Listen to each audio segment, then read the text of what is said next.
This is VOA News. Via remote, I'm Marissa Melton.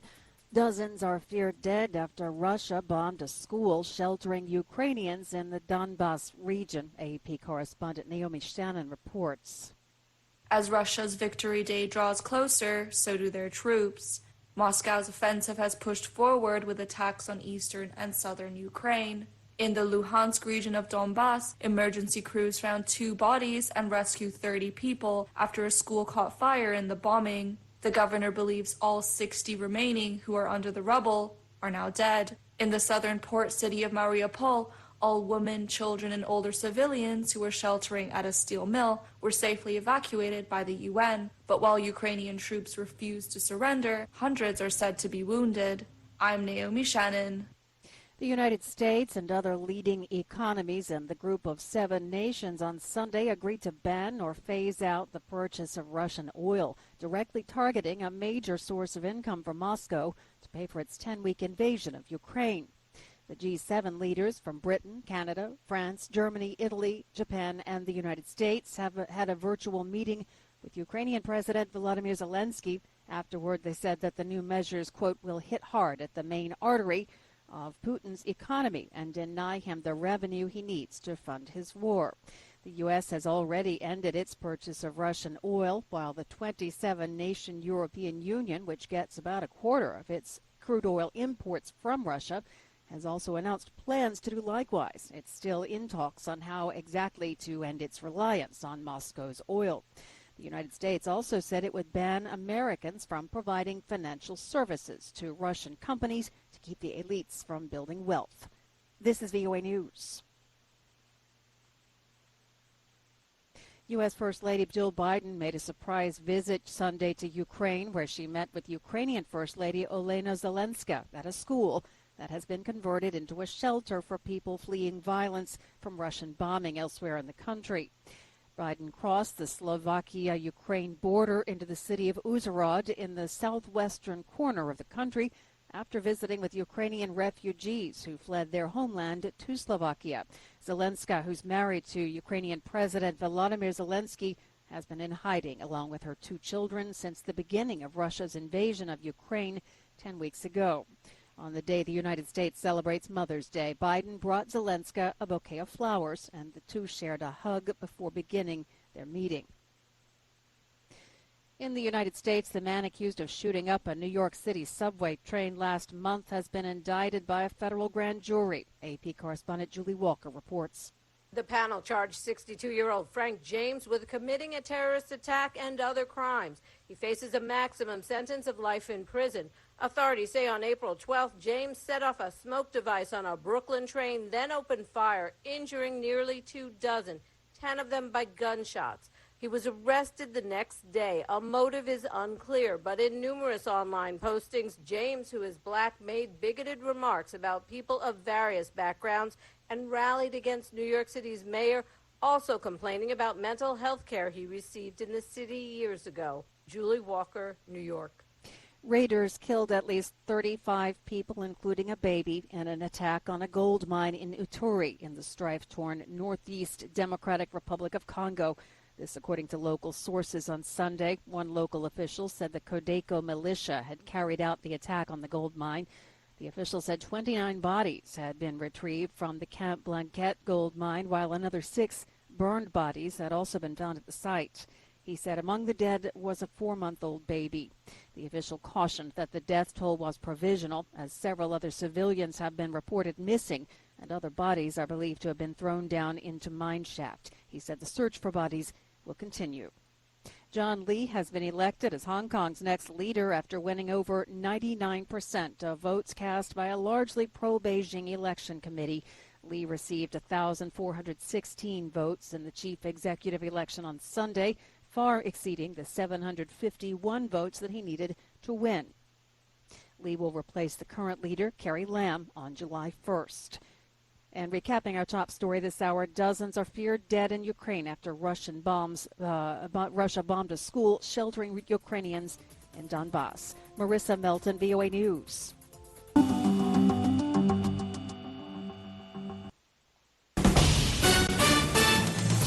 This is VOA News. Reporting by remote, I'm Joe Ramsey. Ferdinand Marcos Jr. clinched a stunning landslide victory in the Philippines presidential election on Monday, bringing the son of a former dictator back to lead the nation. An unofficial tally early Tuesday showed Marcos, popularly known as Bong Bong, with more than double the votes of his closest rival, setting the stage for a once unthinkable return to the rule of the Marcos family 36 years after its retreat into exile during a people power uprising. Marcos has presented no real policy platform, campaigning on a simple but ambiguous message of unity. He was criticized for skipping presidential debates and made few media appearances during the campaign, enabling him to limit scrutiny and control his message via a network of influencers and bloggers. Critics say the campaign sought to discredit historical accounts of corruption and brutality during the two-decade Marcos dictatorship, about half of which was under martial law. President Vladimir Putin on Monday defended Russia's war in Ukraine as necessary to protect what he called the motherland, as Moscow flexed its military muscle at a huge parade marking the 1945 Soviet victory over Nazi Germany. Fierce battles raged in eastern Ukraine while Putin made his Victory Day speech against a backdrop of intercontinental ballistic missiles rumbling through Moscow's emblematic Red Square. Putin channeled Russian pride in its World War II triumph to mobilize support for the Ukraine invasion, now in its third month. Find more on these stories and the rest of the day's news on our website, voanews.com. This is VOA News. Villagers along Cameroon's northern border with Chad and Nigeria have been holding daily protests demanding the military intervene in areas where attacks by Boko Haram have increased, saying in the past 3 weeks alone, at least 35 villagers were killed after an alleged attack by the Islamist militant group. For VOA, Moki Edwin Kendezka reports from Yandui, Cameroon. The governor's office in Cameroon's far north region saw hundreds of people Monday protesting recent attacks on their villages along the border with Nigeria and Chad. Village leaders blame Islamist fighters with the terrorist group Boko Haram for killing at least 35 people in the past 3 weeks and stealing livestock and food. They raised money for villagers to travel to the regional capital, Marua, to seek help from authorities. Local media, including state broadcaster Cameroon Radio Television, CRTV, reported hundreds of villagers protested this past week in front of at least 8 local government offices. They pleaded for Cameroon's government to deploy troops to protect them. Governor of Cameroon's far north region, Midiawa Bakari, spoke to CRTV. Je voudrais vous rassurer ici et maintenant. Dès demain, vous sentirez l'impact. Bakari says Cameroon's President Paul Biya considers their plea for more troop deployment to protect villages along the northern border with Nigeria and Chad legitimate. The military said troops were on standby to protect civilians wherever and whenever the need arises. Moki Edwin Kinzaka for VOA News, Yaoundé, Cameroon. Tunisian President Kais Saied on Monday appointed new members of the Election Commission, the official gazette said, entrenching his one-man rule and casting doubt on electoral integrity. Saied said last month he would replace most Election Commission members, seizing control of one of the last independent bodies in the North African country. Recapping our top story, Ferdinand Marcos Jr. clinched a stunning landslide victory in the Philippines presidential election on Monday, bringing the son of a former dictator back to lead the nation.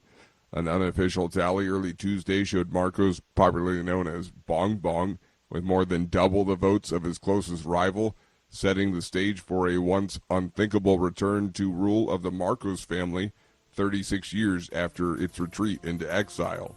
Reporting by remote, I'm Joe Ramsey.